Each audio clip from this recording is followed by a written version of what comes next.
ဒီတစ်ချက်မှာပါတဲ့ key တွေကတော့ C key ပါမယ်ပြီးရင် G key ပါမယ် A minor E minor E7 ပြီးတော့ F ပါမယ် D7 ပါမယ်ပြီးတော့ G ဆိုတော့အခု intro ဒီနေ့လေးကြည့်ရအောင်เนาะဟုတ်ပြီအခု intro ဒီနေ့ကြည့်ရအောင်เนาะ intro မှာကြတော့ဘယ်လိုသိလဲဆိုတော့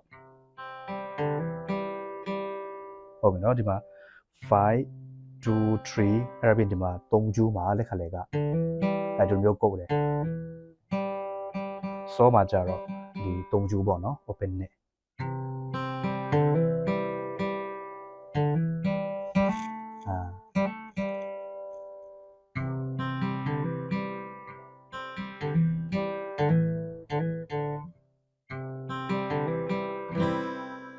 နောက်တစ်ခေါက်ပြန်ပြီးမယ်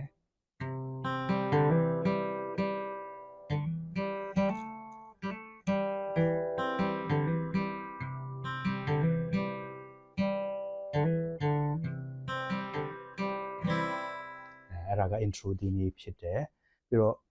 တချင်းတီးတဲ့ခါမှာကျတော့ C မှာဘယ်လိုတီးလဲဆိုတော့5 2 3အဲ့ဒါပြီးရင်3ဒီ3ကျုပ်ကိုလက်ခလဲနဲ့ကုတ်တယ်ဟမ်မာပေါ့နော်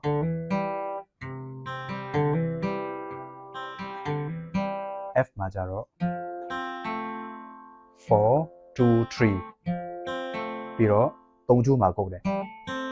ဟုတ်မယ်နော်ပြီးတော့ G မှာကျတော့6 6 3 4ပြီးတော့5ကျူးမှာ5ကျူးမှာကုတ်တယ်ဟုတ်ပြီနော်အဲ့ပြီးရင် D7 မှာ D7 မှာ3ကျူးအဲ့ပြီးရင်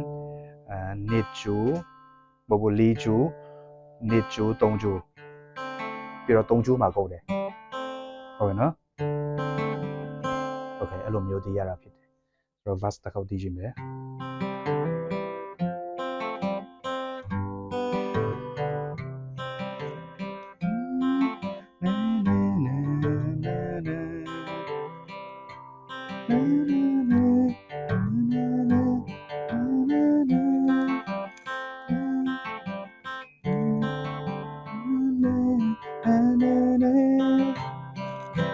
အဲ့ဒါက verse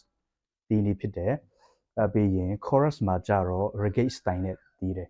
ဆိုတော့ reggae style ကတော့1 and 2 and 3 and 4 and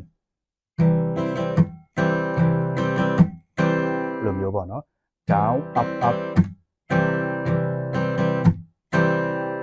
chorus တစ်ခါလို့ကျွန်တော်တီးပြမယ်နော်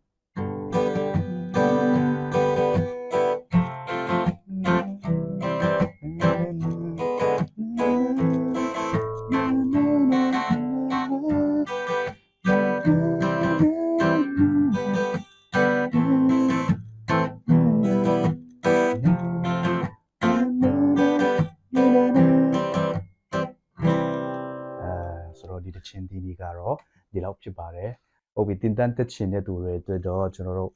Messenger မှာပဲဖြစ်ဖြစ်ကျွန်တော်ပေးထားတဲ့ဒီဖုန်းနံပါတ်တွေအဖြစ်ကျွန်တော်အသေးစိတ်ကိုမြင်မြန်လို့ရပါတယ်အားလုံးကိုကျေးဇူးတင်ပါတယ်